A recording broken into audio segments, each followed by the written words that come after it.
Good afternoon, dear listeners, viewers, everyone who watches the Saturday Historian Project. And today we have a guest, Miss Natalia Starchenko, Doctor of Historical Sciences, who represents the Institute of Ukrainian Archaeography and Source Studies. Good afternoon, Natalia. Good afternoon, Mr. Vitali. I would like to say that I represent myself in my work in science, not the institute in which I work. A historian is present before audience like before God, face to face. Thank you for your correction. So, two traditional questions. The first question is, where did you get your historical education? At University of Kiev, Taras Shevchenko National University of Kiev, in the Department of Archaeology, where I winded up. Although in the Department of Archaeology, I was still writing the work on the topic of the model of time in its historical retrospective. And so in the end, I successfully moved on to the history of Ukraine. And accordingly, what were your candidate and doctoral dissertation about? Not necessarily the official record names, but on what topics you wrote. Topics, right. So, after I got my degree at the university, when we had neither history of the great Lithuanian principality, nor the history of the Polish-Lithuanian Commonwealth, or at least it was not very specific, I went to the archives to read corpo. And there I found a huge treasure about the everyday life of the past, where everything is intertwined. So every time I came to Natalia Mykolaievna Yakovenko, who was initially my informal scientific advisor, with joyful proposals, I also could write about lawyers. I also could write about personalities. At some point, Natalia Mykolaievna said that I could write a lot about something, but I should stop at something. At that time, I was interested in noble women at the time, environment they lived in. So, ultimately, I happily decided to write about the noble women. My topic was about the noble women, their position in the legal and property sphere, and about the wider topics. Woman in the family, woman in the community. It was a rather unusual topic at that time, but just like any other topic of that time, it is connected with a whole wide spectrum of issues. When I defended my first candidates, I already wrote about lawyers, about the general public, about courts. I understood that I would write about the judiciary. When I started writing a book about the judiciary, I started with how people lived, how they argued, how they solved their conflicts, how they challenged for duels and announced their revenge. All of this, I must say, was a very characteristic ritual of conflict in our territories. Don't think, dear viewers, that the duels were only in Europe. They were also in our territories. It was less about duels, though, and more about challenging, because our people did not like to bring the matter to killing each other. They were generally cautious and mostly only challenged others. And when I was already... So, the topic of your candidates. So when I reached 500 pages, I approached the court topic and quickly wrote a section about the court. It was a book called Conflict in the Noble Environment. My path in academia is typical on the one hand and not so on the other. I did not attempt to defend my dissertation. I was asked, when was I going to defend my dissertation? I have a dissertation book. It was a novel topic with a new methodology. And so I got my doctorate. It was a book about the nobility, And now I continue to work on the subject of judicial system, parliamentary practices. Because another topic that I have been interested in and have been working on for a long time is the period of the Ukrainian lands during interregnum. It was an incredibly interesting time when the nobility took on itself responsibility for order in its own regions, for the protection of its homeland. And these were all great, perfect examples of how our predecessors many years ago were able to organize themselves. So do not be surprised how it turned out that these wonderful opportunities and our wonderful abilities for self-organization have existed in our country for a long time. You are covered with some other people's books. I see that there are books by Bloki and Alexei Sokirko, with whom I will also have a program. But I still have to demonstrate. I understand. It is your last book, right? Yes, this is the last book. It has already been translated into Polish. I'm very happy because this book is about strong Ukrainians, about Ukrainians in history who managed to stand their ground, who were a separate political unit in the Commonwealth. To be honest, I was a little afraid whether the book would be accepted in Poland. But so far, the feedback is very good. Fortunately, those who read good books, they support the opinion that we are trying to assert, that the Commonwealth was not just Poland, but a country of many nations.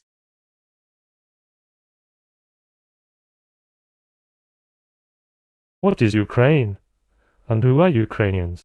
And as Mikhailo Rushevsky has asked at the onset of the 20th century, what do they want? I hope we will talk about it. The first question I will ask is a bit far away.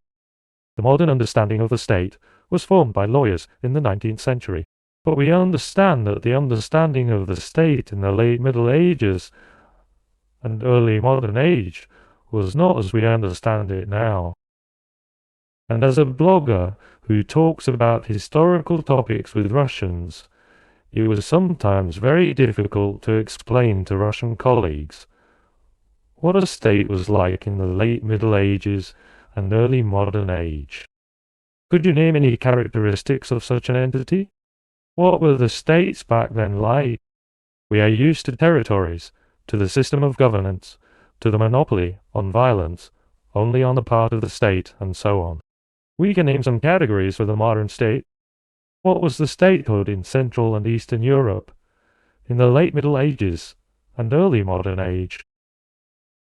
Mr. Vitali, you have asked a wonderful question. You have asked a question that I consider basic, without which it is impossible to explain the mass of the processes of the Middle Ages and the early modern period. Moreover, it should be said that this feature is not only in our territories, but it is a general big issue for researchers of all Europe of the early modern period. And since the end of the 1980s, there has been a whole direction in historical science, that is, the study of the state. Because this early modern state does not fall under any modern definition of the state. And this means that either the definition is wrong or there was no state, right? So I may not start so far away because it is a long and serious topic. But you've already started with the key sign of the modern state, which was introduced by Max Weber in his works, and in general, there is consensus on this definition. This is the state is the only one that has the monopoly over violence. That is the police, the army, the bureaucratic pyramid, who end up implementing decisions of the center on certain territory within the boundaries of a certain community. The problem is that the early modern state, and even later, the Middle Ages, does not have a monopoly on the state. I mean, on the violence. On the power. On the power. That is why the 19th century historians, and we look at our history earlier very often with the eyes of the 19th century historians, and they saw this past with the help of their own time. That is why the 19th century historians talk about the total anarchy of, for example, the Commonwealth. But they do not understand that where they are looking for a monopoly on the violence of the state, in fact, we have self-governing units that take care of order within their own regions. So, first of all, right, the Polish-Lithuanian Commonwealth does not have a bureaucratic pyramid as we are used to see it, because the government never, rarely if ever, paid salaries to the officials. Well, to people tentatively called officials. It was believed that people like that are performing an act of service to their community. The judges who were elected to the seats received money from the clients, as the clients were ready to pay on a large account. And again, they were ready not so much to pay as to provide gifts for the services of the court administrator. So the leaderships, well, we all know, perhaps from the school textbook, voivods and castellans. I read the textbook, the current one, even quite modern, and I see there, let's say, such a concept as the voivode led the voivodeship, right? And we have in our heads right away that the voivode is like the head of the administration. Oblast administration. And he has officials under him, smaller ones, and they all create a pyramid. And in fact, the voivode is responsible for the pospolite ruszenie, that is, for the gathering mobilization of the nobles in case of necessity. And he essentially does not have anyone to help him. Castellans help in some way, but they all have their own powers. Therefore, Pretty they narrow, as well as I know. Absolutely. So, thus, such leadership is given by a king for life. This means that you have got the leadership, you can be loyal to the king, and you can change the ranks and be among those who criticize the king. Because no one can take away the leadership from you. Again, this creates great opportunities for such administrator. Then those highest leaders, voivodes and the castellans, are members of the Senate. It should be explained that the highest legislative body of the Commonwealth, and before that, the Polish kingdom, is the same. The same consists of two chambers. In general, the same represents the state. It consists of the so-called three nominal estates. This is the king, who represents the state himself. The same consists of the highest regional rulers, the voivodes, of the castellans, the ministers, and the highest hierarchs of the Catholic Church. These are the archbishops. There are two of them, and the bishops. So, the lower ones, well, they are not divided into the lower and the high. But the Senate is considered as a variant of such a council. Right, it has grown out of the council around the ruler. And there is also this Chamber of Deputies, which consists of representatives of the lands, the deputies, who are elected by the Sejm. And all these people who are elected, they come to the Sejm with instructions from their regional communities. They come to the Sejm to announce, bring up their own agenda. And in addition, they have a very great opportunity to deny what is said in the Sejm. Because of the so-called veto law. You probably all heard it, and we consider it as a very negative instrument. Because one voice could block any decision, even the best one. And one person could always stop. Could have stopped the process. You, for example, could easily bribe them, or that person could have some interests of their own.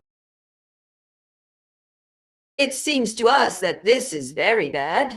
In fact, in the 18th century, they were already trying to cancel the veto. However, the veto was first adopted. Well, not adopted, but I will mention it later. It was first introduced in 1505, and it was not ever invoked until 1652. When the war was already on, when all the social agreements were already broken, the conventions, as we call them.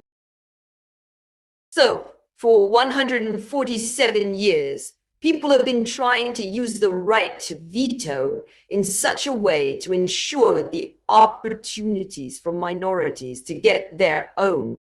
This means that the right to veto was a tool for seeking compromise. When the majority had to give in and the minority in a way, but they had a consensus. And this is generally a culture of agreement. There was even a term that means eroding, as in we erode our positions. We are looking for this middle option that would satisfy everyone.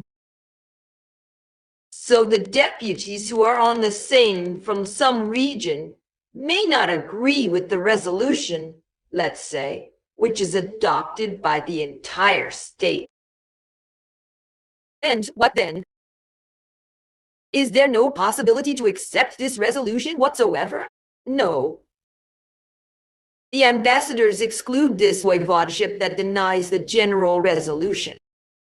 And the constitution comes out, a resolution of the Seine, which allows this local unit not to use the general law. And each government could adopt a certain package of laws for itself, which would only work within the limits of this local unit. And let's say 3 of our voivodeships, and later 4, Kiev, Volyn, and Bratslav, and later Chernihiv. They used the Second Lithuanian Statute. And in the Lublin Privilege of 1569, it was written that no one can change the statute except as an initiative of the inhabitants of these voivodeships. So our guys have used this more than once on the Seine and said that this norm does not suit us, because we have the statute, and there is no such norm in the statute. So, we see that there is no leadership vertical, that is, an official vertical, which could ensure the execution of any resolution, in particular, the royal one.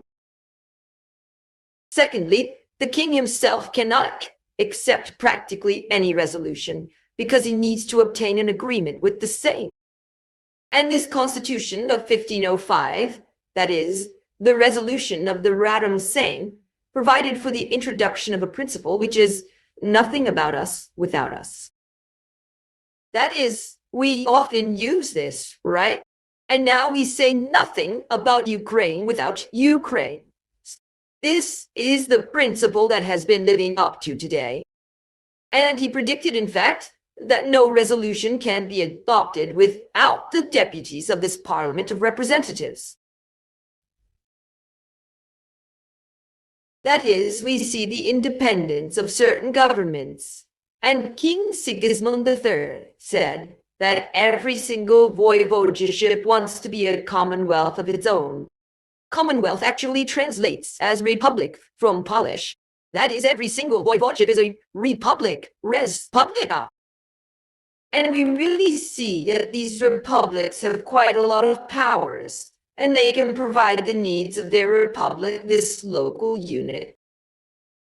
Well, plus to all this, it must be said that local communities have done quite well in order to ensure order in their own localities when suddenly certain members violated the norm. But then again, There is no executive power, so how? How can the court decision be carried out? Right? There really is no power that would force a person who has lost to obey a court ruling. And then it seems to us that, well, yes, complete lawlessness.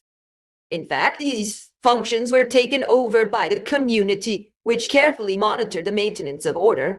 And the honor of the members of the community was a very important mechanism of subordination. Because for the nobleman, the loss of honor, the loss of a good name was very painful. Well, and therefore a good nobleman must take care of his good glory. And here I must say that this is characteristic not only for the nobleman, but also for the city residents who had their own idea of honor. And even as recently, I found an article by a Polish author who investigates the honor in the environment of the villagers. That is, we must imagine that this is generally a society built on the principles of self-government. For the cities, there are the Magdeburg rights. For the noblemen, there is the rule of law. These are local courts. The villagers have their own self-government units. And the so-called company court, in difficult cases, is generally an inter-estate court, where villagers and urban representatives and the noblemen could gather when necessary to determine who was guilty and accordingly to punish. So we see such a strange state, right? And what does it give us? If we ask a wider question, it gives us an answer to the question why it is incorrect to say that the state has decided something there. To unify the Ukrainian population, to deprive it of its own right, its own language. Or, as they sometimes write, to deprive it of its own identity. We see that this state, first of all, did not have the resources for this. And secondly, it was a different type of state, and it did not have such ambitions. Because it is, well, let's say, the King Stefan Batory, who is Hungarian and who does not know Polish. And with his subjects he speaks, and with his wife he speaks Latin. Could the King Stefan Batory think about the fact? Could he consider Polonizing? Changing the language of the court and the administration in Ukrainian governments, which were guaranteed by the Lublin Privileges, and the Lublin Privileges had the character of the Constitution. The agreement of the states of these lands with the king and the Polish kingdom. Well, in fact, if it is short, it looks like this. It is easier to say what such state lacked. There was no monopoly on violence, no bureaucratic apparatus, no strictly defined laws, because each region could come out of the Unified Commonwealth. laws, right? Excuse me? And there, instead, was a broad self-government of local communities that could protect their interests at any level. Correct. Thank you for such wonderful summary. I think we will continue. You have already started with the Commonwealth, and I would like to go back to the past, a few centuries earlier from the Union of Lublin. I have in mind myself as one of the authors of the textbook for the 7th grade, where we describe the period of Rus from the 9th to the 14th century. And we have no doubt for a second that Rus, or whatever state, is our state. And we have no doubt for a second that the kingdom of Ruthenia, from the time of Danilo Romanovich, is also our state. What to do with our statehood? After the death of Boleslav Yuri II, who was in fact a Mazovian prince, This is the period of the 14th, 16th centuries. Where is our state here? Who was our state? And in general, where are we there? And where is history? Is it our history? Or are we talking about some population in general? Without any idea whatsoever whom they are. At the end of the 15th century, in the very end, in 1490s, there were mentions of Cossacks who robbed a caravan. And we say that this is where our statehood begins. I am bringing up an absurd example, but it seems like this, right? According to the writings of the authors of the textbooks, that the caravans were robbed, and right after the idea of our independent state appears in their heads. So, without irony, the time we are talking about is characterized by the fact that there is a so-called patrimonial power of rulers. That is, there is this idea that I am the ruler and I own a certain territory.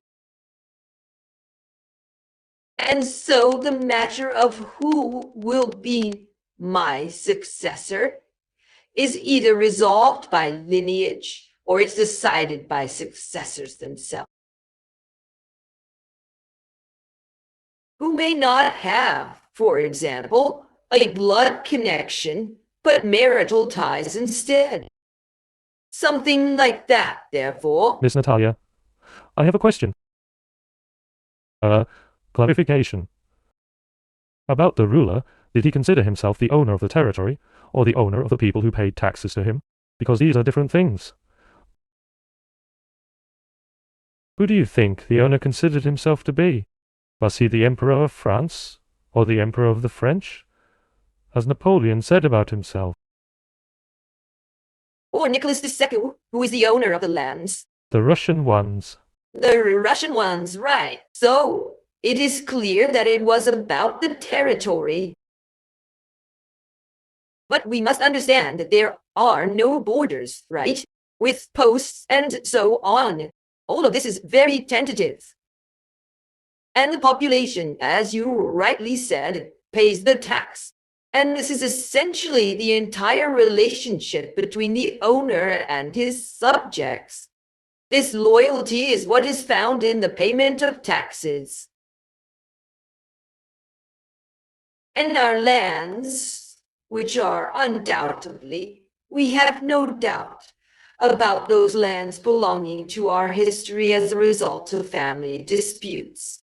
Between the Hungarian king and the Polish king, Gediminid's dynasty, they were related by a large number of relations. They were all uncles, aunts, sons, and daughters-in-law. So they feel the right to take these lands after the death of the last Rurikovich on this territory, Rurikovich and Romanovich. So, somewhere we have agreements. For example, the Polish king Casimir III has an agreement with the Hungarian king, Karl I Robert of Anjou, that if each of them dies childless, the next one will inherit his part, or the children will inherit it. And then our textbook would have to say about that the Polish king betrayed his people, passing it to the Hungarian king, or the Hungarian king betrayed his own. So we must understand that this is a different type of relationship. So, Ruthenian lands. We understand that they were called Ruthenian lands then from the term Rus. So, Ruthenian lands are as a result of family disputes, as a result of military operations, which lead to legal claims for ownership. Ukrainian lands are partially inherited by the Polish kingdom, partly under the rule of Lyubartas Hetmanate, and it is also unclear whether under the rule of a great principality or under himself. And I would like to begin our story, Mr. Vitali, from the Polish kingdom, despite the fact that it is practically not presented in our textbooks. Because it explains how these two state bodies, the Polish Kingdom and the Grand Duchy of Lithuania, continue to approach. And it explains many political processes that took place there.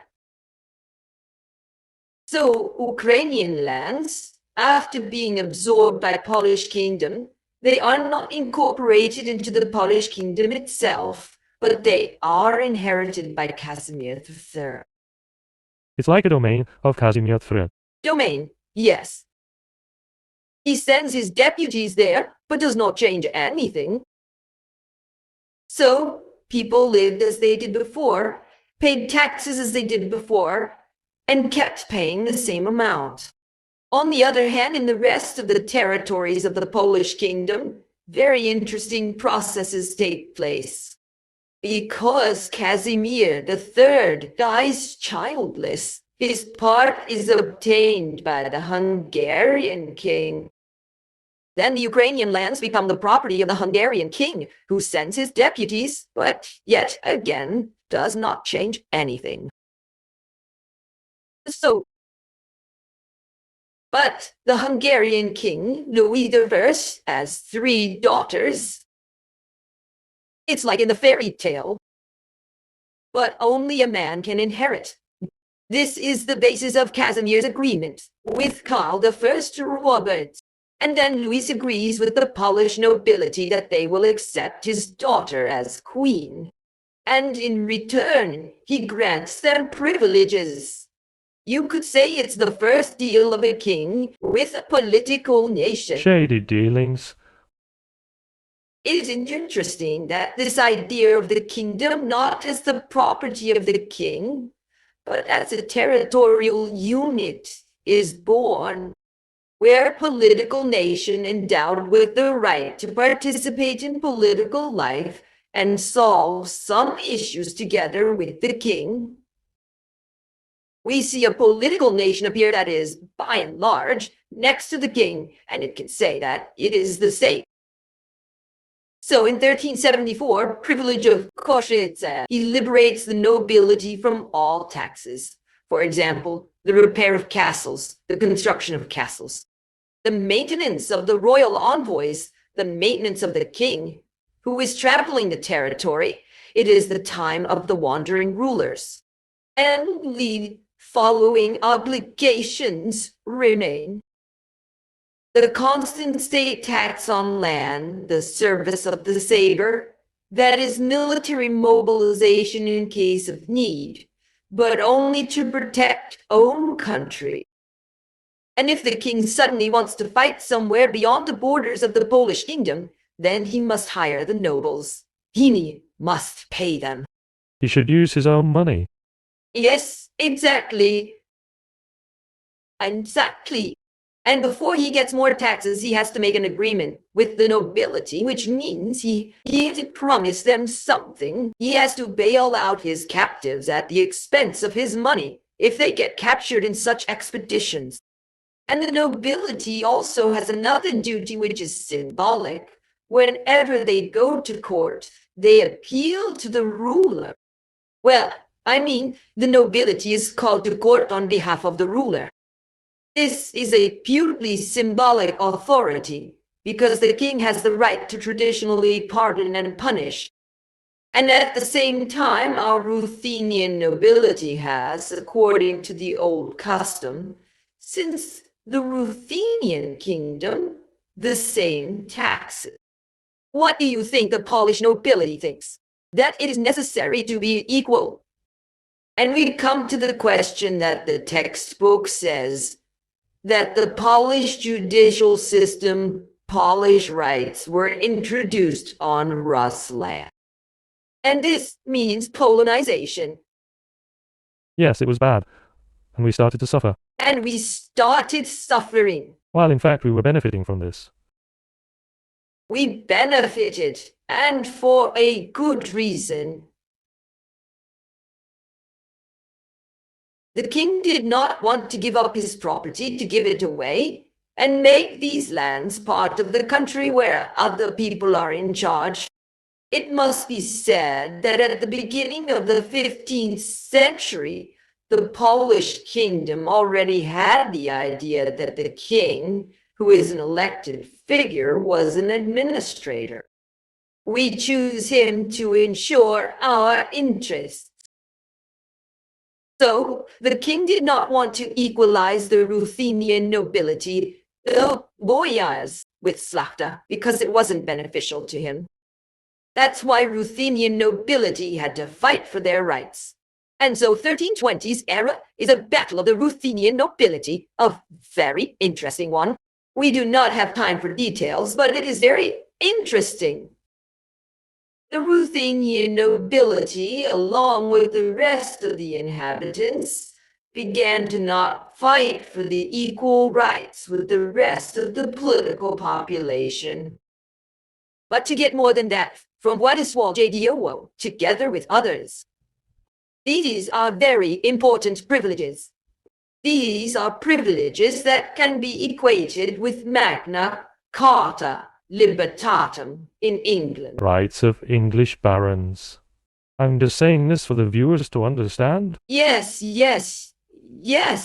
It is the agreement of the ruler of the kingdom with the people, with his political people, to whom he gives certain privileges. And these privileges included two important things: the protection of the individual. This means that the king has no right to imprison someone without a court sentence. And the protection of property, private property. This is where our individualism comes from. This is what was lacking in the Moscow Principality. Because there, also later in the Tsardom era, there is a single ruler who can punish anyone who has no law above him. On the other hand, in our lands, this idea is established that everyone is subject to law. The rule of law. The law is as important for the king and for all his people. Everyone should also act within the limits of legal norm. Within the limits, agreements with the nobility. He cannot confiscate property without court order. He cannot imprison without court order. And the Grand Duchy of Lithuania is on the same path. In 1447, Grand Duke Casimir gave privileges to all landowners with the Grand Duchy. Privileges are extremely interesting. Privileges are given out for loyal servitude under the assumption of the further loyal service. These already are agreement-based relations, because the king of the country serves his people and people serve him. And finally, he pays back these means to him. The only thing for the listeners is that the people then meant the nobility, those who were landowners, and perhaps part of the townspeople who were subject to the Magdeburg right. Even more than that, it is about those cities that had a right to be full-fledged participants in the Sejm. The Sejm was a model of representation of the state. But, Mr. Vitali, you would explain better than me that we are speaking about the estate society to a modern person who grew up on the ideas of equality in all citizens, although this idea has been going on for a long time. We can even recall the Soviet Union, the status of the peasants who formerly had civil rights, but they were unpassported. Researchers who study the processes of the nation building, they say that women and peasants became enfranchised the last, women in general, in the middle of the 20th century. It is a long process from the idea of equality of all to real equality. It is a very long process. At that time, all of Europe was an estate society where large groups of people were separated, divided by the account of their rights. Each estate has its own rights. We shouldn't say that. Well, it was 5–10% of the population. And, by the way, in Commonwealth, there was probably the biggest portion of noblemen among the European countries. In some regions, it reached up to 20–25%, let's say, as in the Mazovia region. We shouldn't imagine that the Szlachta are all feudal exploiters. The nobility is different. Among them are both the magnates and the small nobles, which sometimes is poorer than the peasant who himself toils on his land. But he is the brother of all other nobility and the magnates, because there is a principle of equality of all nobility, and he has all the political rights, which a rich burgher or a rich peasant do not have. And we also have to remember that the peasants were not all poor, oppressed, dark, and impoverished, who did not know their rights. Wretched of the earth. Yes, Who my must arise? research, despite the fact that these are mostly court books, which mostly are from nobles, but among them there are pearls, which demonstrate how much the peasants, well, not all of them, of course, but there are cases when the peasants protest against their nobleman because he took an additional tax, which he did not have. And they transfer the deputation to the king with their own money, and they win the case. We see peasants who go to the nobleman court because they are wronged and get their own. In the end, we have to remember that this is an estate society, but it is a society that does not have these barriers. We imagine that the nobleman is absolutely detached, and somewhere on the bottom is a peasant.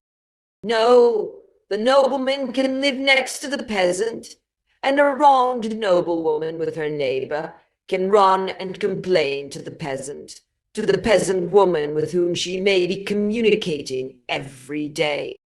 So we must remember that nobles aren't necessarily magnates who lives in Warsaw or somewhere else.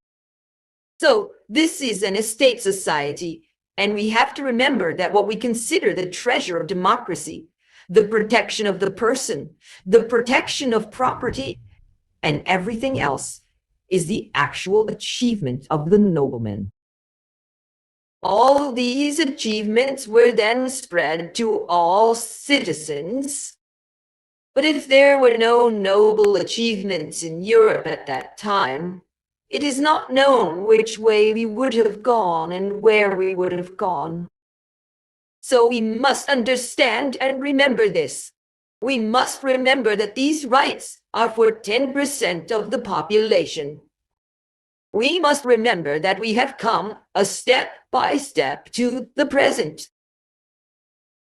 And this privilege of Casimir in 1447, it was indicated that the nobles of the Grand Duchy of Lithuania were given the same rights that their counterparts of the Polish kingdom had, which is protection of the property, the people, the possibility to inherit the land, not only by sons, but by daughters.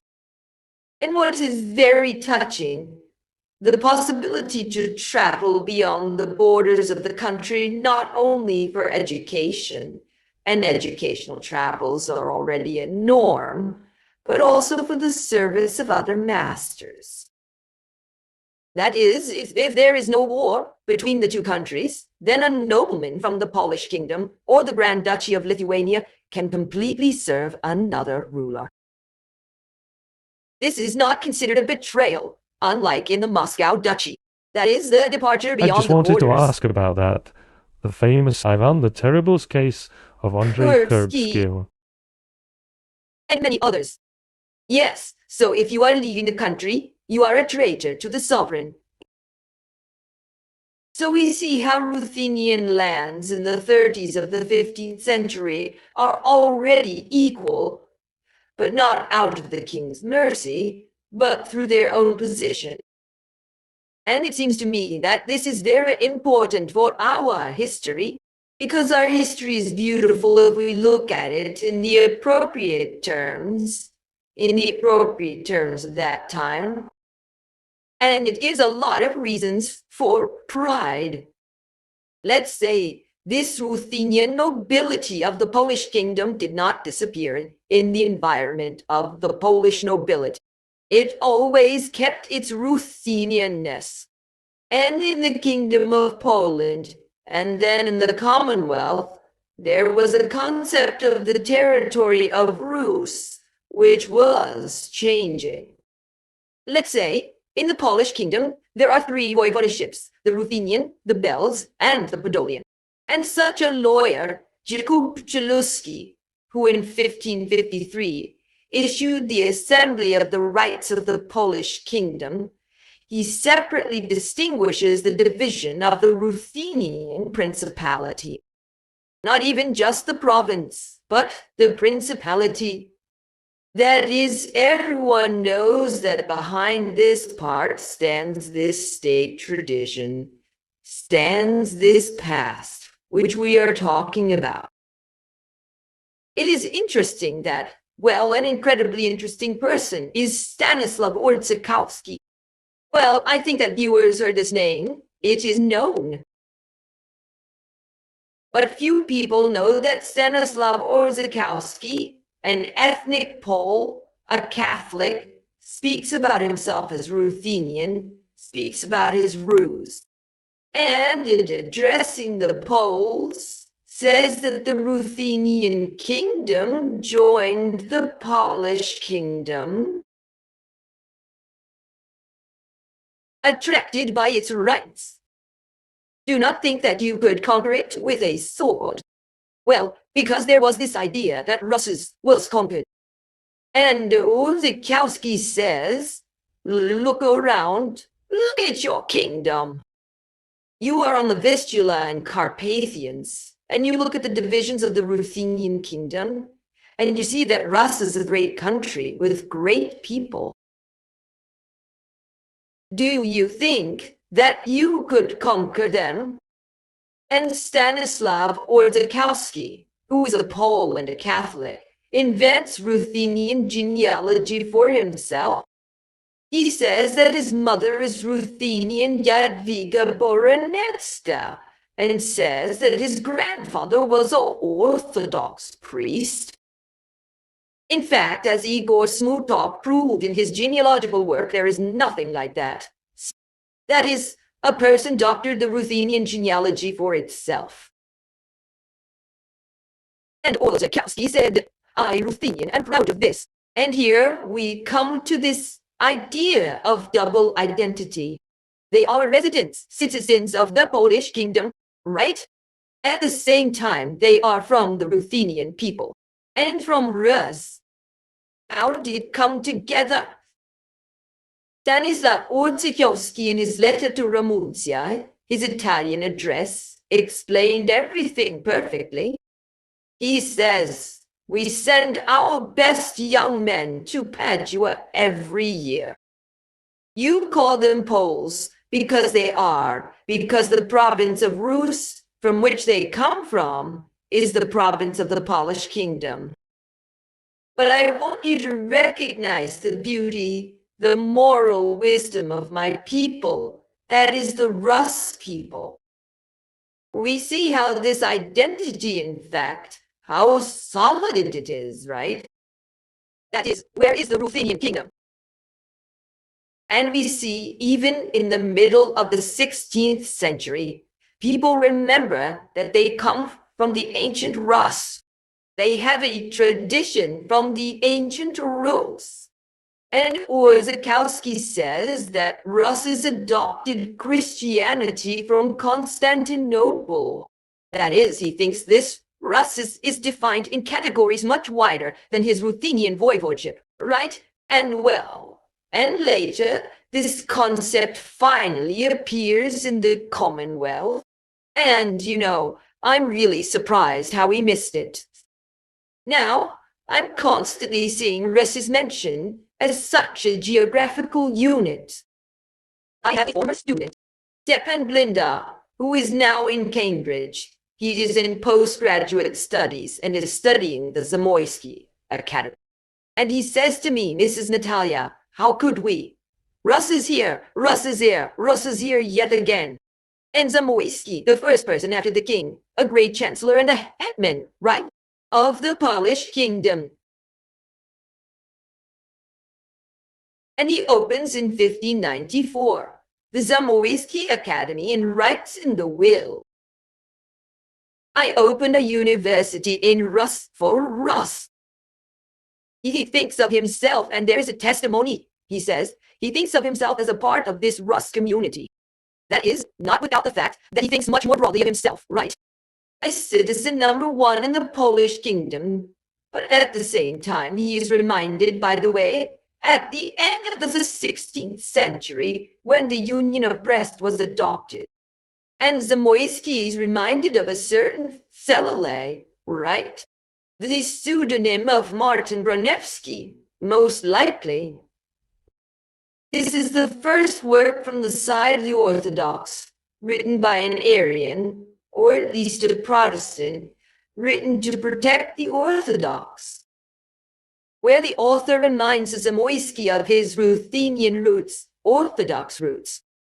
That is, we see how this world of Russes is, unexpectedly for us, it is mixed with connections. How these people talk about themselves, Ruthenians, such a Ruthenian mafia in the Polish kingdom. Well, it's really amazing. Let's say there is such a hero, Jan Stensny Herbert, underrated. Most of his works are still in the archives. He is Catholic and of German origin. And 1616 he wrote to Pope a letter. That is after Pope scolded him that he, a Catholic, does not support the Union but supports the Orthodox and opens churches Orthodox in his mansion. And he responds to Pope, my people are Ruthenian. My homeland is Rus. He says that Rus has 6 voivodeships in the same letter. If Bratslav, Volyn, Rus, Belz, and Podolia. Sometimes they also add Podlasie, and sometimes they also add the Lublin one. We have to remember that the Rus voivodeship is all the way to Zamość. It is a much larger territory than Galicia that is now within Ukraine. In conclusion, we see that these people do not think of themselves as citizens, as a nobility of the Commonwealth, as a completely universal state. No, they think of themselves not only as nobility, they consider themselves Rus nobility. They do and are able to stand up for themselves, their language in the court and the administration, their own rights. These are the 3 voivodeships that Lublin's privileges were based on. Such an interesting story where we have Catholics and people of other ethnic backgrounds consider themselves Ruthenian. But to a certain extent, they choose to be Ruses, and on the other hand, there is the concept of territorial citizenship. I live in Rus. I am Ruthenian. This legendary memory of Rus became a part of the self-awareness of the nobility, first of all, in this territory. Mr. Vitali, thank you very much. Because ethnologists who study nation creation say that communities that are later called a nation, or that we can talk about as a nation, they can have different religions, different languages, different cultures. The only thing that a nation can't exist without is a memory of the common past. It may be real or constructed, but it must be a concept of a common history. This emphasis on Kivru, the old Rus, is constructing the concept of the people, because that is the source where we trace a single nation to. That is how the Rus people got their own rights, their symbolic power of the princes, called kniaz. This is very interesting because there are no princes in the Polish kingdom. Most of the princes are sitting in Volyn, and they are great princes. Ostrowski is considered to be the descendant of Volodymyr the Great.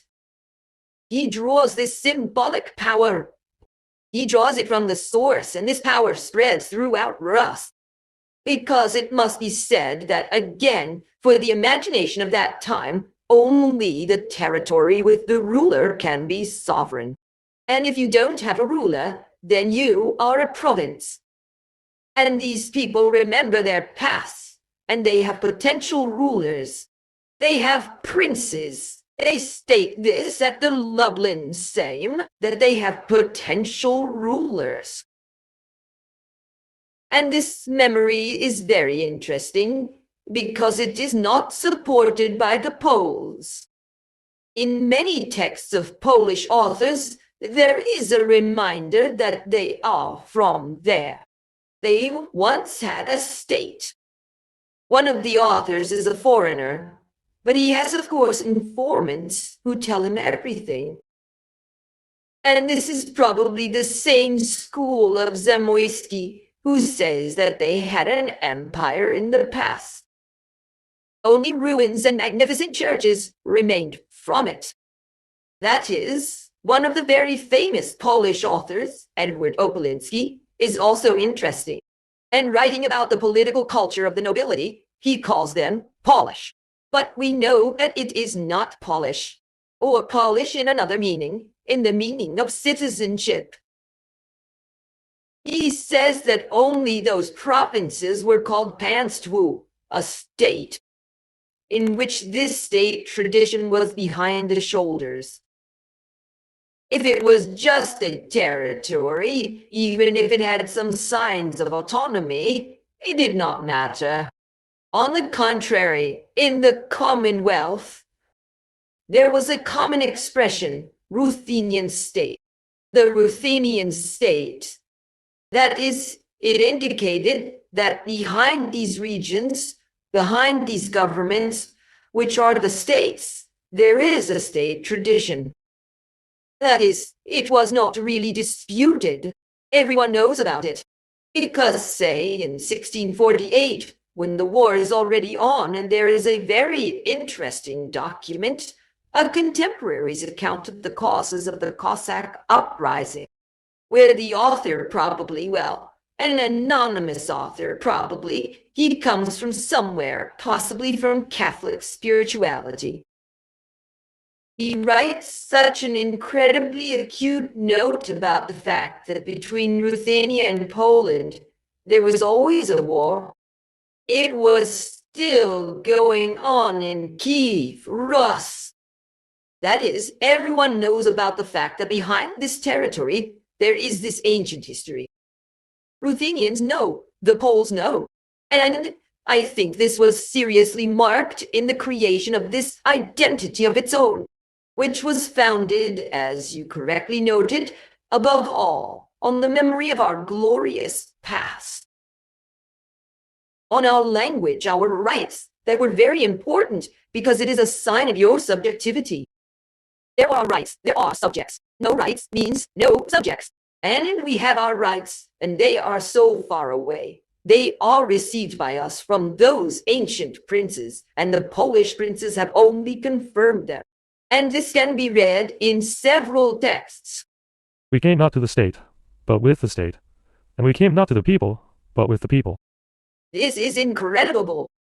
This is the speech of Adam Kisiel at the Sejm of 1641, where he defends the title of the prince.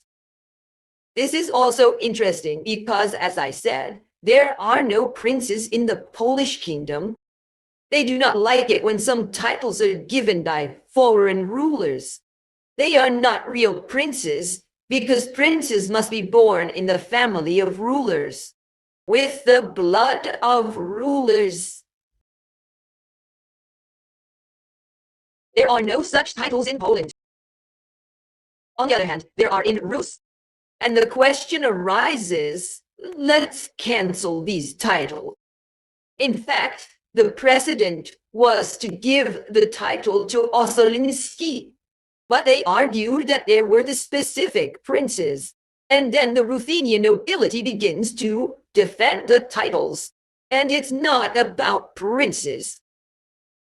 They really never call themselves a principality because they think of themselves as republicans. But the title of a prince must be defended because it is part of your identity.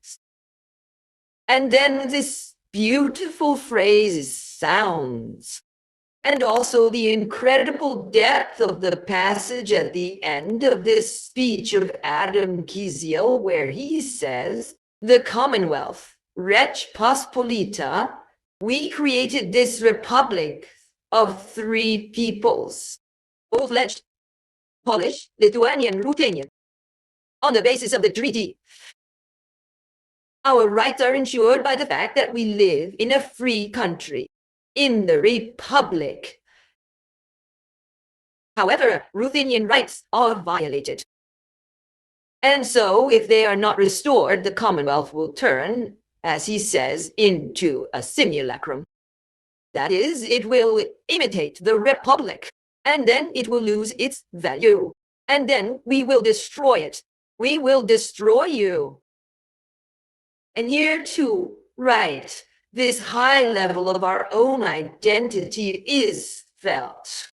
Us and you, as we saw with Orzechowski. And accordingly, once we have touched on Kiesiel, then without revolutionary events, the Cossacks tried to find a place for themselves in this thing of the Commonwealth, as well perhaps the fourth state. However, without the nobility, the Cossack state, the Zaporizhia host, could not exist. It was the nobility that gave some legal basis, judicial basis, understanding of state-building processes. Well, how could it be? Mr. Vitali, I would say more. I think that if the Cossacks did not absorb a part of the Polish nobility, with this developed self-awareness, recognition of their territory, their rights, we would not have the Hetmanate in general. Not only after the uprising, but in general, there would be no idea of this, because, look, we all know that Bogdan Khmelnytsky said that our state is where our language is. Does he know where that is? It is all the way to Zamość. Just consider where the Cossack territory is, that is Kiev and Breslau, and where Zamość is. And again, we understand that there is no school where children sit for a certain time at the desk, where they open the same textbook or a slightly different textbook. And they read, for example, that their motherland is Ukraine and that it is within such boundaries. The nobility knows about this because it creates this idea of itself and its territory. How would the Cossack, who produces bread, that is, earns for living with war, serving with a saber, attacking, going to the Black Sea, attacking the coast of Turkey, the Sulam Porte? How would he know that our territory is all the way there? That is, there had to be people who imagined, who studied, who imagined where their Rus is and where its borders are. And of course, with a certain experience of political life, because our best scholars on the Cossack topic. You paid attention to the book of my colleague Oleksiy Sokierko, with whom we constantly speak, discuss.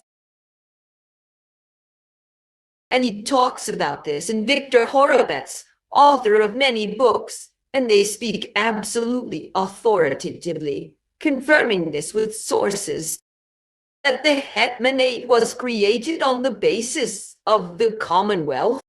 Hetmanate inherited its culture, inherited a certain way of intermingling between different groups, inherited certain forms. In the 18th century, the Cossacks speak of themselves as a nobility. They stand up for their noble honor. They demand payments according to a certain standard of the statute for insulting their nobility. because they used the Lithuanian statute in courts, that is, by the law that existed in the Commonwealth.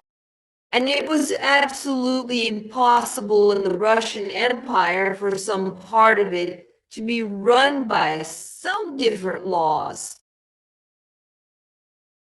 By the way, it was a surprise for me. I somehow decided to reread the note about disorder in Little Russia by Grigory Teplov in 1762. He was a counselor and guardian during the educational journey of the last hetman, Kirill Rozumovsky, who writes so much about the disorder in Malorussia that is caused by their republican rights. Because of their rights created, as he says, for the republican rule, that absolutely do not comply with the rights of the Russian Empire, that has an absolute ruler. He is terribly annoyed that if they do not have enough of their rights in the statutes, they address the Saxon law, but they do not use the Russian law. And Teplov's beautiful phrase, which is the motto of our conversation, and the understanding that gave us the foundation to exist for so long in the Russian Empire as a nation. Teplov says that the main trouble of the Little Russians is that they have their own rights, which gives them imaginary freedom and distinguishes them from others who have submitted to your royal mercy. Wretched wretches. Yes, they have rights, and these rights give them illusions of freedom. And then look at the history of Ruthenians, which is not historic, but a political pamphlet, in which there are all these republican ideas and the idea of treaty with the ruler. And this is written at the beginning of the 19th century. The agreement with the ruler, own rights, protection of a person, protection of property, all this was the political basis of the culture of the Commonwealth and later of the Hetmanate. Thank you very much, Natalia, for such detailed answers. We have reached the end of our time. I hope that after that, and there will be a lot of praise, I will say this 100%. I think that we will continue this conversation, if you do not mind. Mr. Vitali, thank you very much for your invitation. It is a great pleasure for me to have the opportunity to tell you about what I am researching. And of course, a historian is constantly looking for new topics. And every time there are these confirmations of what a good history we have, the one we can read clearly, that gives us reason to be proud. Be proud of our past. When we were strong, were able to stand for ourselves, and managed to keep it alive today. Thank you very much. Proud, for we are worthy. Thank you. Thank you. Goodbye. Goodbye.